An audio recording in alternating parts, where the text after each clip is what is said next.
Good evening, class. My name is Michael Otto, and yeah, excited to be presenting tonight. A little bit of a procrastinator on this, getting this in this evening. And I have a presentation, but am unable to record on this certain computer. So I'll upload my presentation, my PowerPoint, to the assignment as well as my notes. But for the most part, yeah, just going to be presenting tonight. I'll be actually discussing in my presentation tonight SFBT strategies and mind mapping. As we know, what is SFBT? It is solution focused brief therapy. So this is a short-term, goal-oriented, evidence, basic approach, which incorporates positive psychology principles and practices and helps clients change by constructing solutions rather than focusing on problems. And that's from Berkeley Wellbeing.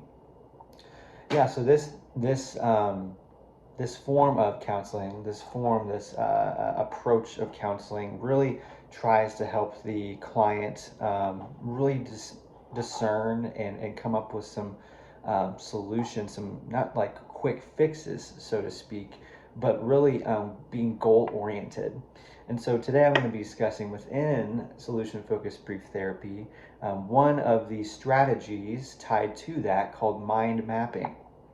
Okay, and I realized before I ever even knew what this was about how I have mind mapped before. Lots of businesses, lots of corporations use mind mapping to kind of brainstorm and do some of these things. But this kind of more so, as you'll see in a few moments, discusses how to map out emotions and how to discover maybe some of those underlying things with those emotions, triggers, and also lots more to go with that. So without further ado, my presentation on that. So when SFBT, is performed on a client, so you're asking the question, like, to them first and foremost, what is the perfect scenario of this situation you've got going on, and what are the outcomes that you hope to have happened? Similar in the video, Professor talked about just about the magic, the miracle question, right? What would be the perfect scenario to something that's going on in your life? Meaning the client. What are the things going on, and what would be a perfect scenario solution that would honestly kind of make this problem go away? What would that be? And so you have this miracle question. Miracle question is a popular intervention in solution-focused therapy. It asks the client to imagine and discuss a possible world where problems are removed and issues are addressed, right?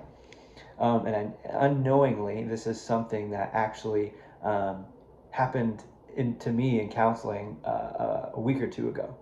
I'm actually going to individual counseling right now and discuss some marriage things, and he, without knowing it, he actually asked me the miracle question. He's like, what would be this, if in a perfect world, if everything was going right in your marriage and, all that, what would it look like? And so it's kind of interesting how I'm able to see that and recognize that because of what we are learning in class right now.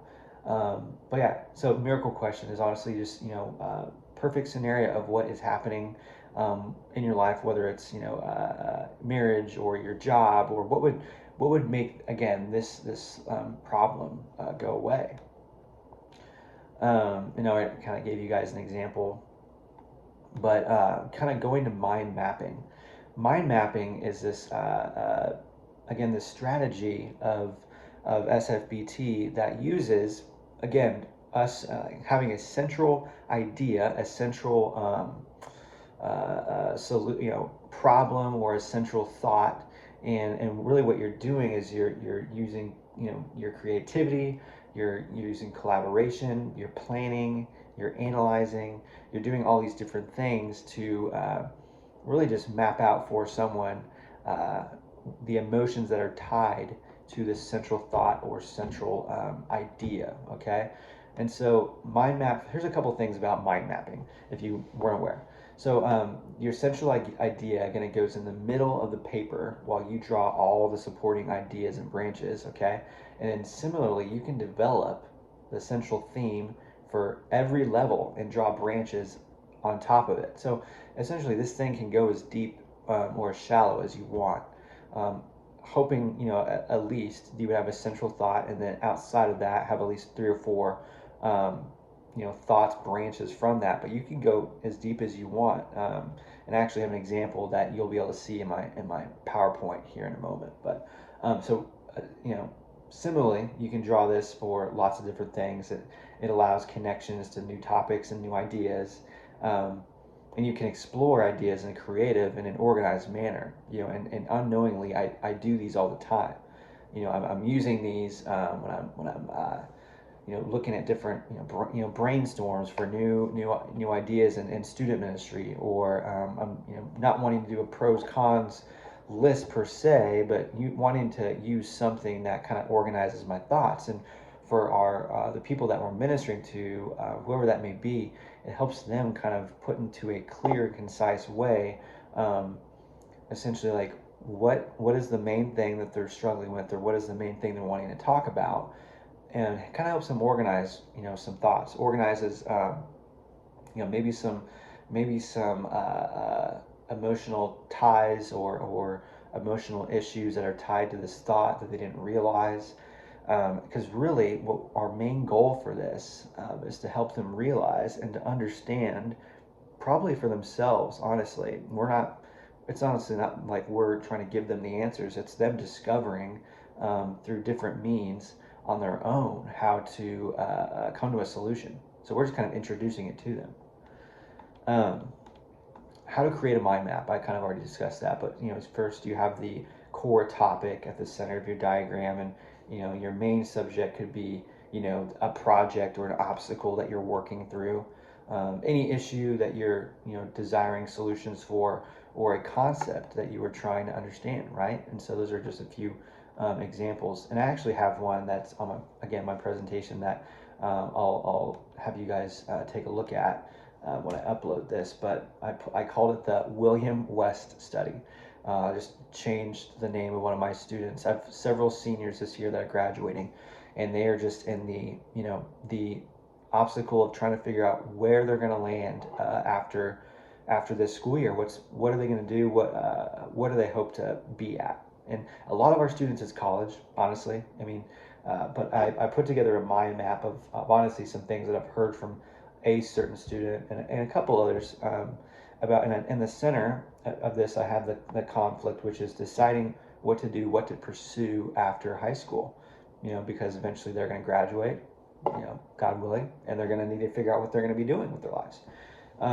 So I put several options, several things that they've come to me and talked about, where they would want to end up. And one of those is obviously pursuing college, taking a gap year, which, if you've never heard of before, it's a new thing that I feel like Gen Z is really partaking in a lot, is taking a gap year after high school, between high school and college or whatever, um, military, as well as pursuing a trade that's becoming more and more popular.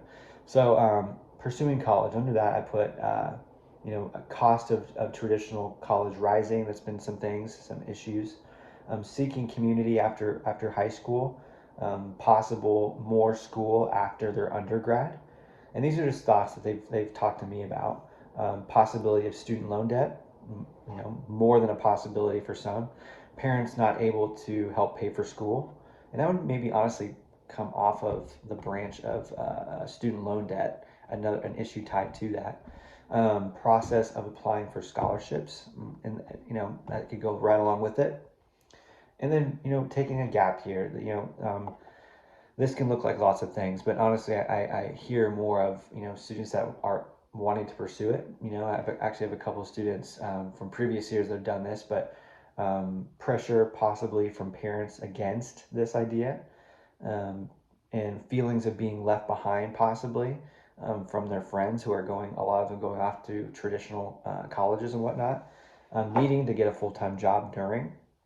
And so I honestly I could have put for another one of those entering the workforce, but I feel like for a lot of students, if they're taking a gap year, they are getting a job. And so, and off of that, you could honestly go and take this thing as far as you wanted, but just for, to be succinct, I only kind of limited it to a few per idea.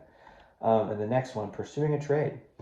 Usually, school is paid for, after, oh, sorry, this is military. So usually, school is paid for after a certain number of years, okay? Depending on, your position, it can be dangerous and not able to see family as much as desired. And these are all thoughts that have come from my students. And then, pursuing a trade, has a lot of upside with making more money earlier on. You're going to be learning a skill that is very transferable.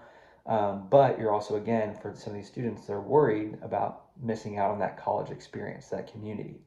So at the bottom of this mind map, I put like underlying influencers, right?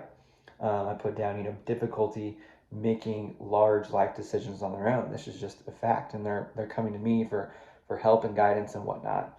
Strained relationships with parents. All right, I know some right now are pushing it off because they are just having a hard time making these decisions, and their parents are like, let's go, let's get this thing figured out, right? And then seeking to be independent along with conceptual idea of adulthood.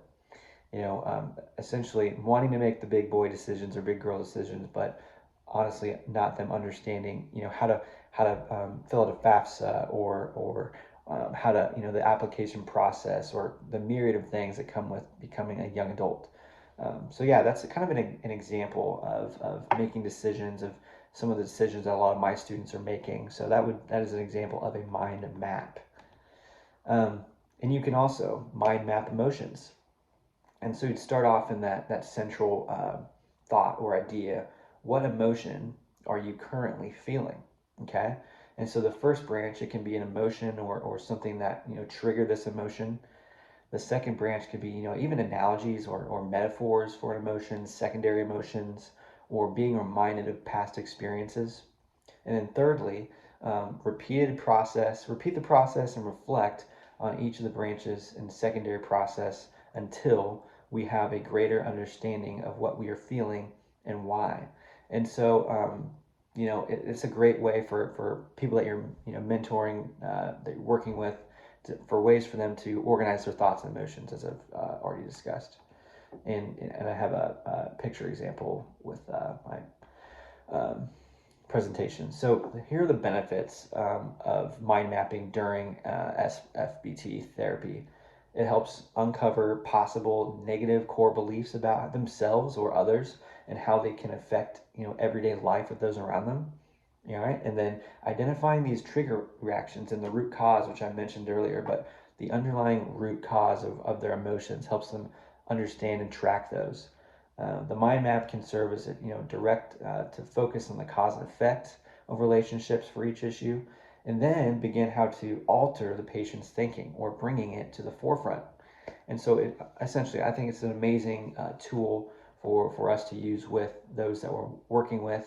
But first, I know that a lot of people, including my students, have a hard time even understanding what emotions they're facing and what those look like. And so I put some additional resources that I thought are very, very helpful within this section, like this solution with SFBT, and that is the emotion color wheel, which will be again on my presentation. But it starts off in the middle with the core. Essentially, it's kind of an emotional mind map.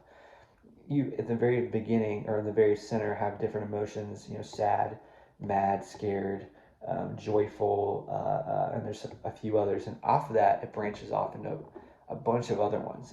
And so I think it's so good. And we actually use these in a series that we worked on with our students last year about how to identify even what they're feeling, because for a lot of younger people, young adults, they have a hard time even knowing where to begin. And so that's an amazing resource.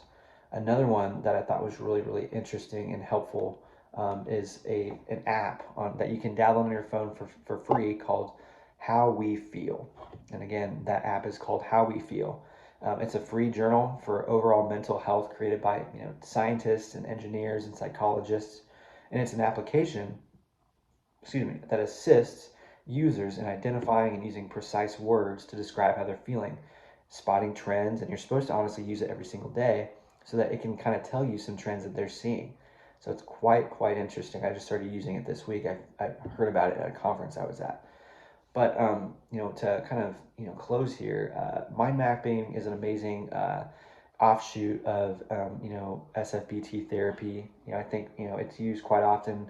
And another one that I was going to mention as well is is using SMART goals, and all of these really help people understand and look toward, all right, what is my goal, but also how do I process my emotions, and how can we all collaborate together to come up with solutions. So that's what I learned this week during